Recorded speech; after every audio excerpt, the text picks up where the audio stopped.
things that you could make at home instead of buying from the store. And in fact, you should be making from home because they're that easy. Part 1, cottage cheese, 3 ingredients, incredibly simple and easy to make. And when I tell you that you're gonna not want to buy store-bought cottage cheese ever again once you try the homemade version, I ain't lying. I really wish I could sing, but I can't. Anyways, grab your apron, let's get to cooking. Why am I making cottage cheese at 9:49 in the morning? Well, for one, to show you how easy it is.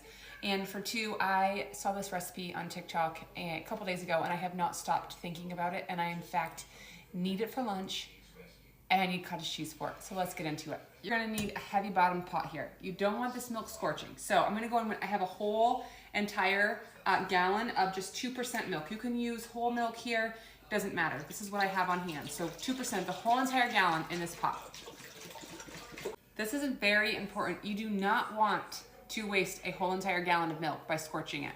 So I do low and slow here, guys. I'm sorry, low and slow. You, in fact, do not want to bring this milk to a boil. You want to be about 190 degrees. Speaking of 190 degrees, you guys very seldom see me pull out a thermometer. When I make cottage cheese, I do, because it needs to be about 190 degrees, and the only way to really know that is with a thermometer. You can also look for the milk to start becoming frothy, and that's about where you want it. So let me heat this up, low and slow, stirring occasionally, and we'll come back. The hardest part about this recipe is simply taking the time to bring this milk up to 190 degrees slowly. Again, you don't want to scorch it. TikTok, for me, as someone that knows nothing about technology, can barely work her phone, is so incredibly user-friendly. I hate the thought of having to go someplace else. Listen, what I will tell you, just in case, there is a link to my Instagram in my link tree. You can head over there just in case. All right, guys? Now, we got about 10 more degrees, and then I'll show you the next step.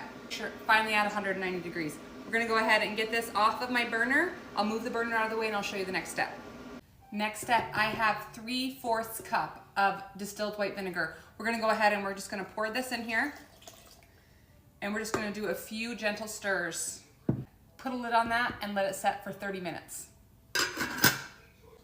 My cottage cheese mixture has set for about 30 minutes. Now I'm gonna go ahead, and you can use cheesecloth here, absolutely. Do I have any cheesecloth in my house? No, I just use a really thin, clean kitchen towel. I'm gonna go ahead and line a colander with that.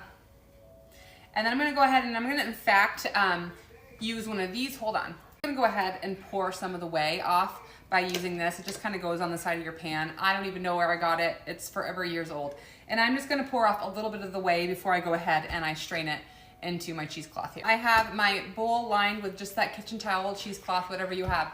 And I have it inside of another bowl so that it doesn't all spill out all over my counter. I'm gonna just go ahead and gently pour